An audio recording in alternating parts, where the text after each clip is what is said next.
नमस्कार दोस्तों, स्वागत है आप सभी का आपके अपने इस YouTube चैनल पर। दोस्तों, एनसीईआरटी का तारतम्य लगातार जारी है और इसी क्रम में हम पहुंच चुके हैं कक्षा 7 के ज्योग्राफी के सेक्शन यानी कि भूगोल के सेक्शन पे। हम यहां पढ़ेंगे अध्याय 2 में हमारी पृथ्वी के अंदर। दोस्तों, शुरू करने से पहले आप सभी से एक निवेदन करेंगे हम कि हमारे इस चैनल को कृपया करके शेयर करिए, लाइक करिए और प्लीज़ सब्सक्राइब अवश्य करिएगा, ताकि इससे क्या है आपको जो है समय समय पर पूरे वीडियोस जो हैं वो मिलते रहेंगे जो मैं अपलोड करता हूं। बेल आइकन को अवश्य प्रेस करिएगा और शेयर अवश्य करिएगा। चलिए शुरू करते हैं हमारे इस कार्यक्रम को। हमारी पृथ्वी एक गतिशील ग्रह है। इसके अंदर एवं बाहर निरंतर परिवर्तन होता रहता है। क्या आपने कभी सोचा है कि पृथ्वी के आंतरिक भाग में क्या है? पृथ्वी किन पदार्थों से बनी है? आइए शुरू करते हैं पृथ्वी के आंतरिक भाग को। एक प्याज की तरह पृथ्वी भी एक के ऊपर एक सकेंद्रीय परत से बनी है। मतलब एक प्याज की तरह पृथ्वी भी एक के ऊपर एक सकेंद्रीय परतों से बनी है। परतों पृथ्वी की सतह की सबसे ऊपरी परत को पर्पटी कहते हैं। यह सबसे पतली परत होती है। इस महाद्वीप संहति में 35 किलोमीटर एवं समुद्री सतह से केवल 5 किलोमीटर तक है।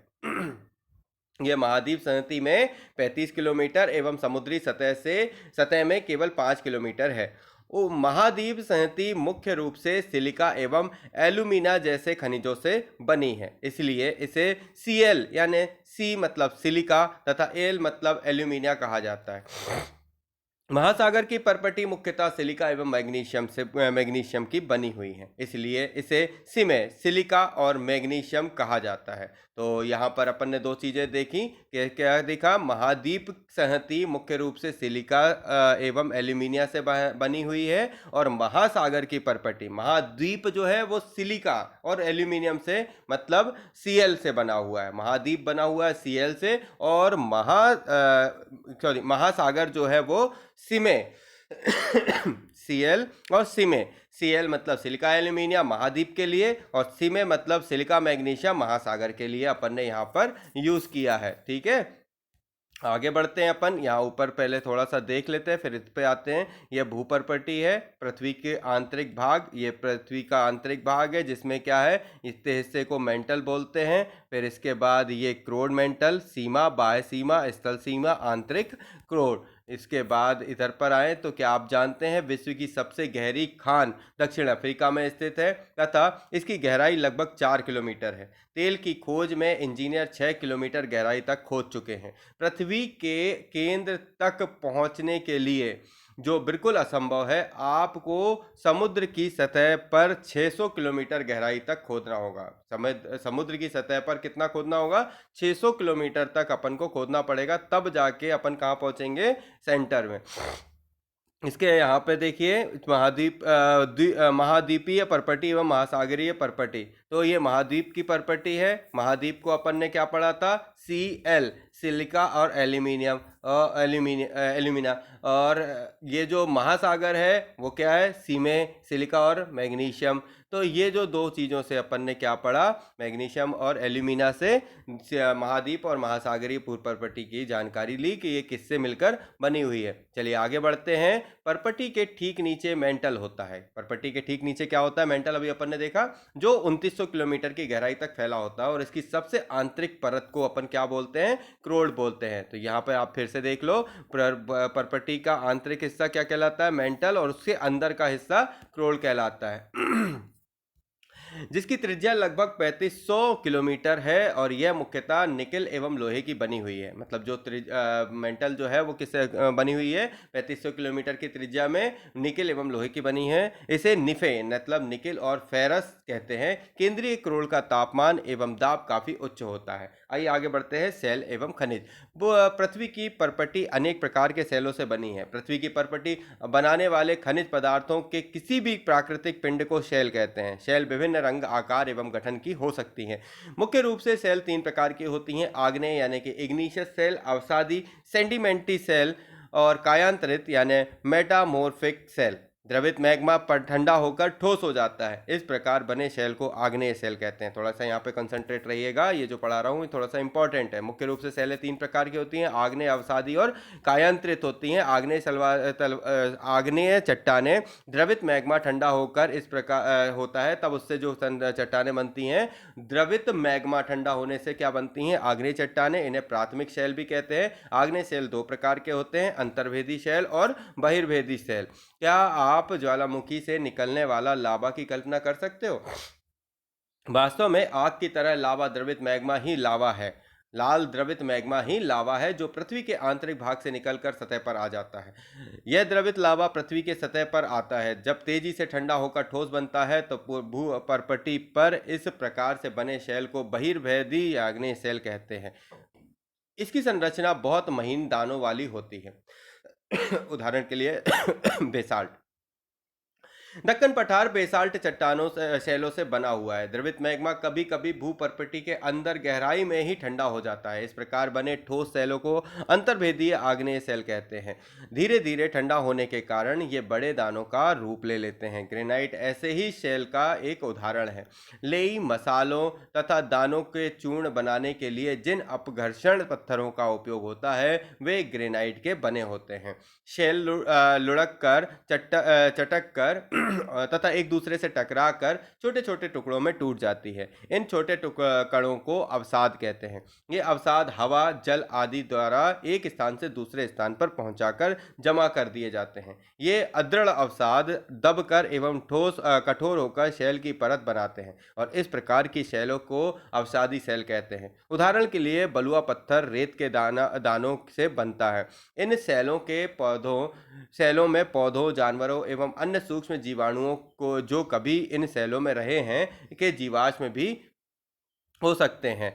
आग्नेय एवं अवसादी शैल उच्च ताप एवं दाब के कारण कायांतरित शैलों में परिवर्तित हो जाती है। उदाहरण के लिए चिकनी मिट्टी स्लेट में अथवा एवं चूना पत्थर संगमरमर में परिवर्तित हो जाता है। तो आग्नेय और अवसादी चट्टानों को अभी अपन ने पढ़ा है ना। आग्नेय चट्टाने और अवसादी चट्टानों को अभी अपन ने पढ़ लिया। आग्नेय के बाद ये जो दोनों चट्टाने मतलब मतलब कहने का ये कि शेल लुढ़क कर चटक कर एक दूसरे से टकरा कर, मतलब एक कठोर सेल है उससे वो जो सेल बनी जिसे प्रकृति में वो आग्नेय मतलब वो जो है मतलब द्रवित मैग्मा जब पिघल कर ठोस हुआ तो अंतर वो क्या बना? आग्नेय बना। और जब दो चट्टाने आपस में टकराई तो जो आग्नेय चट्टाने जब आपस में टकराई तो क्या बन गई? अवसादी चट्टाने। और जब अवसादी और आग्नेय चट्टाने दोनों दाब और दाब के कारण कायांतरित शैलों में परिवर्तित हुई तो उनको क्या कह दिया गया? कायांतरित शैलें कहा गया। जैसे एग्जाम्पल दिया गया चिकनी मिट्टी स्लेट में और चूना पत्थर संगमरमर में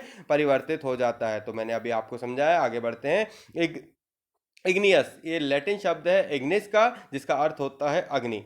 सेडिमेंट्री एंड लैटिन शब्द है सेडिमेंटम का, इसका अर्थ होता है स्थिर। मेटामॉर्फिक ग्रीक शब्द मेटामॉर्फोस है, इसका अर्थ होता है रूप परिवर्तन। जीवाश्म, शैलों की परतों में दबे मृत पौधे एवं जंतुओं के अवशेषों को क्या कहते हैं? जीवाश्म कहते हैं। और ये किसमें मिलते हैं अपन को? अवसादी चट्टानों में। कायांतरित शैलों में परिवर्तन अवसादी शैल। ये आपका सामने डायग्राम है। शैल हमारे बहुत उपयोगी हैं। कठोर शैलों का उपयोग सड़क, घर एवं इमारत बनाने के लिए किया जाता है। आप पत्थरों का उपयोग कई खेलों में करते हैं। उदाहरण के लिए 7 पत्थर यानी कि पिट्ठू, चिबिड्डी यानी स्टापू या किटकिट, 5 पत्थर, गिट्टी आदि। आप अपने दादा दादी, माता पिता, पड़ोसी आदि से पूछकर कुछ अन्य खेलों की जानकारी भी ले सकते हैं। आओ कुछ करके देखें। आप अपने अनेक स्मारकों के चित्र एकत्र कीजिए तथा पता कीजिए कि वे किन शैलों से बने हैं। 2 चित्र आपके लिए एकत्रित किए गए हैं। लाल किला लाल बलुआ पत्थर से बना है और ताजमहल सफेद संगमरमर से बना हुआ है। इस तरीके से जानकारी जुटाइए तो आपको क्या होगा? आपका एरिया का नॉलेज बढ़ेगा। आपको जानकर आश्चर्य होगा कि किन्हीं निश्चित दशाओं में एक प्रकार की शैल चक्रीय तरीके से एक दूसरे में परिवर्तित हो जाते हैं। एक शैल से दूसरे शैल में परिवर्तन होने की इस प्रक्रिया को शैल चक्र कहते हैं। आप जानते हैं कि द्रवित मैग्मा ठंडा होकर ठोस आग्नेय शैल बन जाता है। ये आग्नेय शैल छोटे छोटे टुकड़ों में टूटकर एक स्थान से दूसरे स्थान पर स्थानांतरित होकर अवसादी शैल का निर्माण करते हैं। फिर से सुनना जरा, मैं क्या पढ़ रहा हूं। आपको जानकर आश्चर्य होगा कि किन्हीं निश्चित दशाओं में एक प्रकार की सेल चक्रीय तरीके से एक दूसरे में परिवर्तित हो जाती है ना। मतलब कि एक निश्चित दशा में एक प्रकार की सेल चक्रीय तरीके से दूसरे रूप में क्या हो जाती है, एक दूसरे में परिवर्तित हो जाती है। एक सेल से दूसरे सेल में परिवर्तन होने की प्रक्रिया शेल चक्र कहलाती है। आप जानते हैं कि द्रवित मैग्मा ठंडा होकर ठोस आग्नेय शेल बन जाता है। ये आग्नेय शेल छोटे छोटे टुकड़ों में एक स्थान से दूसरे स्थान पर स्थानांतरित होकर अवसादी सेल का निर्माण करते हैं। ताप और दाब के कारण ये आग्नेय और अवसादी सेल क्या हो जाती हैं, कायांतरित सेलों में बदल जाती हैं, और अत्यधिक ताप और दाब के कारण कायांतरित सेल पुनः पिघलकर द्रवित मैग्मा बन जाती हैं। यह द्रवित मैग्मा पुनः ठंडा होकर ठोस आग्नेय शेल में परिवर्तित हो जाता है। तो ये जो प्रक्रम था ये क्या कहलाया, शेल चक्र का उदाहरण कहलाया। आइए देखिए, इसको फिर से बताता हूं। सबसे पहले क्या होता है ये मैग्मा फूटा, मैग्मा फूटने के बाद यहाँ से ठंडा हुआ, आग्नेय बना, आग्नेय के बाद ये टूट फूट के अवसादी बना, अवसादी के बाद जो अवसादी सेलें हैं उनसे उनके ताप दाब के कारण क्या बना, कायांतरित हुआ, कायांतरित होने के बाद उसका और पिघल और ज़्यादा जब टेम्परेचर बढ़ा तो वो तो फिर पिघल गया